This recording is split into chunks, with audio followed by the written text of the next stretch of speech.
बच्चों, आप सभी का स्वागत है पुष्पा 2 जीके सीरीज में। यह सीरीज का एकमात्र उद्देश्य है आप सभी को जॉब लगवाना। बच्चों, तो आपको आने वाली सभी परीक्षाओं में उपयुक्त सवालों के जवाब, इसी के साथ में आने वाला जीएस इस वीडियो में आपको देखना है। तो बच्चों, जो बच्चे चैनल के साथ नए जुड़ गए होंगे उन सभी को लाइक, शेयर और सब्सक्राइब करना है बच्चों, और ज्यादा से ज्यादा लाइक करना है। और बच्चों, आपको सभी को अपने मामा, चाचा, भांजी, मामा की लड़की सभी को यह वीडियो शेयर करना है बच्चों। एक मैसेज के साथ मेरा वीडियो भी शेयर कर दिया करो बच्चों, आपका भी लाभ उसका भी लाभ। तो आइए दिल्ली की ओर बढ़ते हैं। तो दिल्ली यह केंद्र शासित प्रदेश है। दिल्ली केंद्र शासित प्रदेश है जिसकी राजधानी क्या है? नई दिल्ली। यानी भारत की राजधानी दिल्ली और दिल्ली की राजधानी नई दिल्ली। तो बच्चों, इसका राज पशु यानी पशु कौन सा है? लंगूर। लंगूर यहाँ का पशु है। और यहाँ की भाषा पंजाबी, उर्दू और हिंदी यहाँ की राजभाषाएं है। यहाँ जिले 11, लोकसभा की सीटें 7 और राज्यसभा की सीटें 3। और हर बार मैं आपको एक सवाल करवाता हूं कि राज्यसभा और लोकसभा की कलम, राज्यसभा की कलम 80 और लोकसभा की 81। और बच्चों, ध्यान से देखा करिए कि राज्यसभा पहले आती है, इसलिए राज्यसभा की कलम 80 और लोकसभा की 81। यहाँ की साक्षरता 86.2%। कितनी है? 86.2%। यहाँ सर्वोच्च न्यायालय बच्चों, सर्वोच्च न्यायालय कहाँ है बच्चों? दिल्ली। यानी सभी न्याय के देवताओं का न्यायालय कहाँ है? सर्वोच्च न्यायालय कहाँ पर है? दिल्ली में। बच्चों, एक बार फिर से जानते हैं, राजधानी नई दिल्ली, पशु लंगूर, भाषा पंजाबी, उर्दू और हिंदी, जिले 11, लोकसभा की सीटें 7, राज्यसभा की 3 और साक्षरता 86.2%। तो बच्चों, आइए दिल्ली की विशेष जानकारी जानते हैं। तो दिल्ली की विशेष जानकारी जानते हुए तो विशेष में सबसे पहला पॉइंट होगा अपना दिल्ली के बारे में। तो विशेष में दिल्ली का पुराना नाम, जो बहुत बार परीक्षाओं में पूछा जाता है, दिल्ली का पुराना नाम इंद्रप्रस्थ। यानी इंद्रप्रस्थ किसका पुराना नाम है? दिल्ली का। दिल्ली किस नदी के किनारे बसा हुआ है? नदी किनारे बच्चों, तो कौन सी? यमुना। और यमुना के किनारे और कौन से शहर है? आगरा और मथुरा। आगरा और मथुरा। यानी कि दिल्ली की विशेष में सबसे पहला यह जानकारी, पुराना नाम इंद्रप्रस्थ, किस नदी के किनारे बसा हुआ है? यमुना। और यमुना के किनारे कौन से शहर है? आगरा और मथुरा। और बच्चों, विशेष में कुतुब मीनार। कौन सी मीनार? कुतुब मीनार। तो बच्चों, कुतुब मीनार कहाँ है? दिल्ली में। सबसे ऊंची मीनार कौन सी है? कुतुब मीनार। यानी सबसे ऊंचा मीनार कौन सा है? कुतुब मीनार। तो कुतुब मीनार का निर्माण कुतुबुद्दीन ऐबक ने करवाया था। किसने करवाया था? कुतुबुद्दीन ऐबक ने। यानी कुतुब मीनार का निर्माण कुतुबुद्दीन ऐबक ने किया था। तो बच्चों, आइए थोड़ी तो जानकारी जानना हमारा भी कर्तव्य है कि दिल्ली सल्तनत पे, कौन सी सल्तनत? दिल्ली सल्तनत, जिसका गठन कब किया गया? 1206 में। 1206 में गुलाम वंश आया। कौन सा वंश आया बच्चों? गुलाम वंश। गुलाम वंश का गठन किसने किया?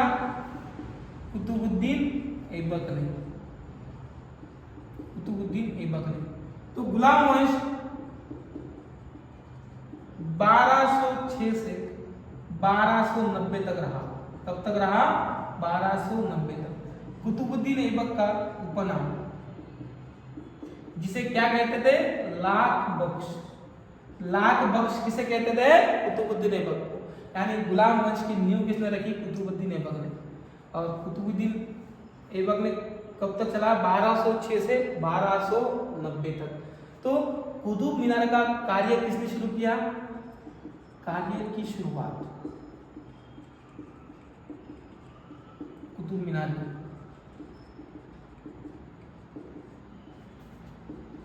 कुतुबुद्दीन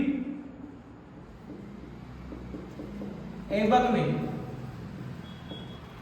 और समाप्त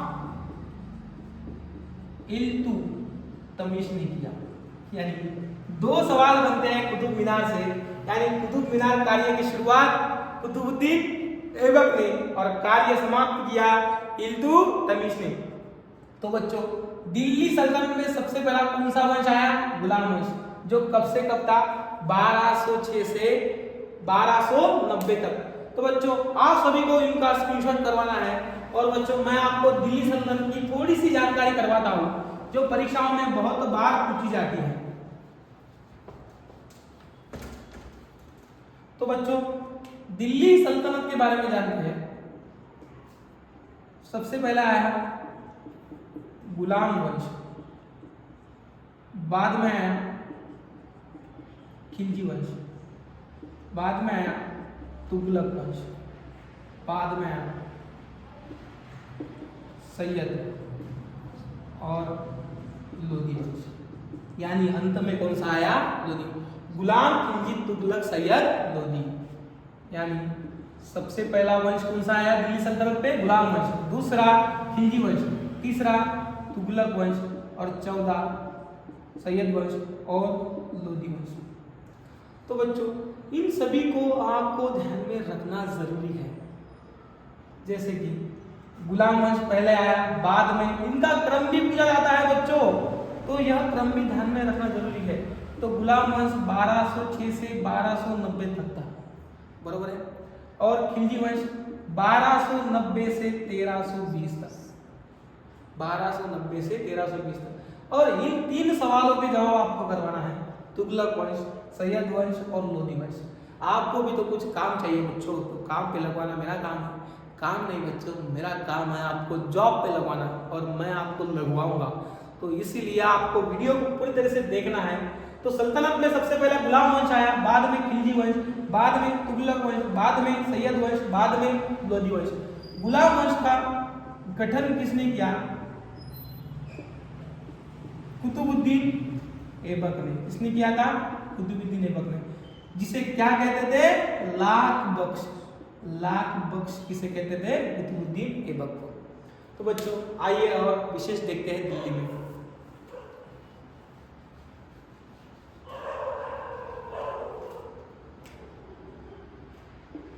हुमायूं का मकबरा, हुमायूं का मकबरा जो किसने बनवाया था? हाजी बेगम ने। हुमायूं का मकबरा कहाँ है? दिल्ली में। जो किसने बनवाया था? हाजी बेगम ने।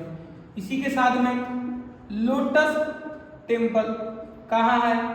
दिल्ली में। इसी के साथ में बिरला मंदिर, बिरला मंदिर भी कहाँ है? दिल्ली में। यानी हुमायूं का मकबरा जो किसने बनवाया था? हाजी बेगम। लोटस टेम्पल दिल्ली, बिरला मंदिर दिल्ली। इसी के साथ में जामा मस्जिद, भारत की सबसे बड़ी मस्जिद, भारत की सबसे बड़ी मस्जिद कौन सी है? जामा मस्जिद। लाल किला कहाँ है? दिल्ली में। और यह दोनों चीजों का निर्माण किसने किया? यह दोनों चीजों का निर्माण शाहजहां ने। इसीलिए तो वास्तुकला का स्वर्ण काल किसके युग में कहते हैं? शाहजहां के। यानी इसने वास्तुकलाएं ज्यादा बनाई थी। बच्चों, तो आपको इतना ही ध्यान में रखना है, इसने ज्यादा वास्तुकलाएं बनाई और अपना दिमाग खराब कर दिया, तो आपको दिमाग नहीं खराब करना है, भेजे को ठंडा रखना है। जामा मस्जिद भारत की सबसे बड़ी मस्जिद, लाल किला कहाँ है? दिल्ली में। इन दोनों का निर्माण किसने करवाया? शाहजहां। इसीलिए सुवर्ण काल, वास्तुकला का सुवर्ण काल किसके काल में था? शाहजहां के। तो बच्चों जामा मस्जिद यह हो गया सभी चीजों में से दिल्ली में से विशेष। तो और विशेष तो बहुत है दिल्ली में, मगर आपको थोड़ा सा क्रम भी ध्यान में रखना जरूरी है। दिल्ली सल्तनत में क्रम ध्यान में रखने से पहले तो बच्चों मुगल काल का भी क्रम ध्यान में रखना है। मुगल काल क्रम, बाबर, हुमायूं, अकबर, जहांगीर और शाहजहां और औरंगजेब। तो बच्चों इनकी जो जो जानकारी मैं आपको बता सकता हूँ, बताना चाहता हूँ। मुगल कालक्रम में सबसे पहले कौन आता है? बाबर। तो बाबर ने मुगल कालक्रम कैसे किया? तो 1526 में पानीपत की पहली लड़ाई हुई। पानीपत की पहली लड़ाई हुई कब हुई? 1526 में, जो बाबर और इब्राहिम लोदी के बीच में हुई। बाबर और इब्राहिम लोदी के बीच में। तो यह थी पानीपत की पहली लड़ाई। पानीपत की दूसरी लड़ाई 1556, अकबर और हेमू के बीच में। अकबर और हेमू के बीच में। तीसरी लड़ाई पानीपत की 1761 में। अहमद शाह अब्दाली और मराठे। अहमद शाह अब्दाली और मराठे, इन सभी चीजों को आपको ध्यान में रखना है बच्चों। तो मैं आपको प्राचीन हिस्ट्री में सभी चीजें करवाऊंगा, मगर तब तक यह ध्यान में रखना है मुगल कालक्रम में बाबर, हुमायूं, अकबर, जहांगीर, शाहजहां और औरंगजेब। 1526 में पानीपत की पहली लड़ाई हुई, जो बाबर और इब्राहिम लोदी के बीच में। पानीपत की दूसरी लड़ाई 1556 में। पानीपत की तीसरी लड़ाई 1761 में, अहमद शाह अब्दाली और मराठे। दिल्ली में और एक चीज ध्यान में रखना जरूरी है, जो कि इंडिया गेट। कौन सा गेट? India gate. तो इंडिया गेट का वास्तुकार कौन है? Edwin Lutyens. Edwin Lutyens. और बच्चों आप सभी को तहे दिल से धन्यवाद वीडियो को पूरी तरह से देखने के लिए। और मैं आपको बता रहा हूँ कि आपको नमक मसाला सभी चीज़ें मिलेंगी, सिर्फ वीडियो को पूरी तरीके से देखना है, लाइक करना है, शेयर करना है और सब्सक्राइब करना है। तो मैं 4-5 सवाल आपको पूछूंगा वीडियो के अंत में। तो वीडियो का अंत आ चुका है, तो 5 सवाल करवाते हैं। आइए, पहला सवाल, दिल्ली में लोकसभा की सीटें कितनी हैं? लोकसभा की सीटें कितनी हैं? दूसरा सवाल, हुमायूं का बेटा कौन था? बच्चों सवाल यही घूमते हैं, जरूरी नहीं, इसलिए मैंने आपको मुगल कालक्रम बताया था। तो हुमायूं का बेटा कौन था? तीसरा सवाल, कुतुब मीनार का कार्य समाप्त किसने किया? समाप्त किसने किया? चौथा, आगरा और मथुरा नगर किस नदी के किनारे बसे हुए हैं? किस नदी के किनारे बसे हुए हैं?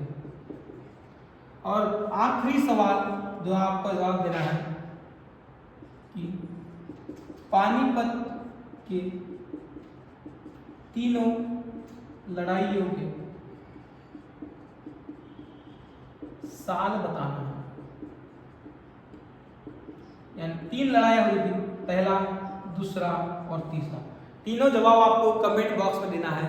और वीडियो को पूरी तरीके से देखने के लिए धन्यवाद। और आपको ज़्यादा से ज़्यादा जानकारी देना यही मेरा काम है बच्चों, और मंजिल तक पहुंचाना ही मेरा काम है आपको। और मंजिल तक पहुंचने के लिए आपका भी एक कर्तव्य होना चाहिए, वह कर्तव्य है कि वीडियो को पूरे तरीके से देखना। तो आप सभी का धन्यवाद।